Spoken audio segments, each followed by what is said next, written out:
নমস্কার বন্ধুরা, কেমন আছো সবাই? আশা করি ভালো আছো। আজ আমি আমার রান্নাঘরে চিকেন কষা রান্না করে দেখাবো। চিকেন কষা করতে কি কি লাগবে? পেঁয়াজ কুচি, আদা বাটা, রসুন বাটা, টক দই, এলাচ, দারচিনি, তেজপাতা, জিরে গুঁড়ো, ধনে গুঁড়ো, কাশ্মীরি গুঁড়ো লঙ্কা, সর্ষের তেল, একটু সামান্য সস আর গরম মশলা গুঁড়ো। কড়াই গরম হলে তাতে সর্ষের তেল দিলে, সর্ষের তেল দেওয়ার পর সামান্য একটু চিনি দেওয়ার পর গরম মশলা আর তেজপাতা দিয়ে দেব।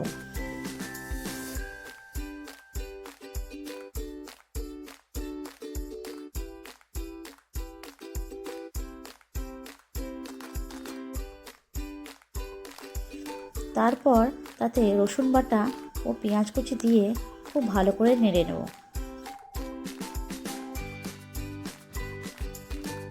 পেঁয়াজ কুচির ওপরে একটু সামান্য লবণ দেব, যাতে তাড়াতাড়ি পেঁয়াজটা ভাজা হয়ে যায়।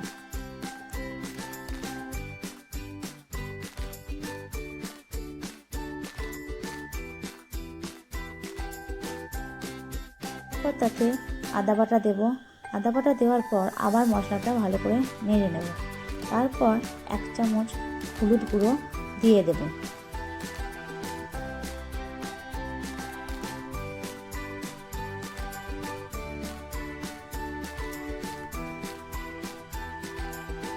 হলুদ গুঁড়ো দেওয়ার পর চিকেনগুলো দিয়ে দেব।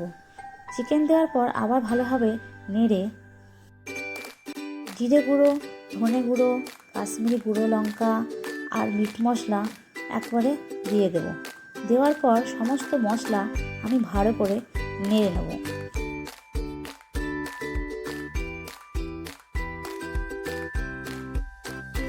তারপর অল্প আঁচে চিকেনটাকে নাড়তে থাকতে হবে। কিছুক্ষণ নাড়ার পর টক দইটি দিয়ে দেব। টক দই দেওয়ার পর আবারও নাড়তে হবে।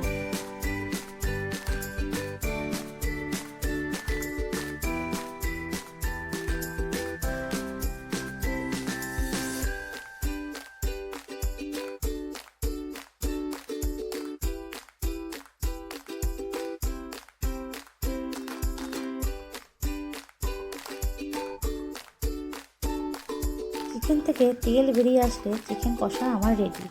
একটু সামান্য সস আর গরম মশলা গুঁড়ো দিয়ে আমি চিকেন থেকে নামিয়ে নেব।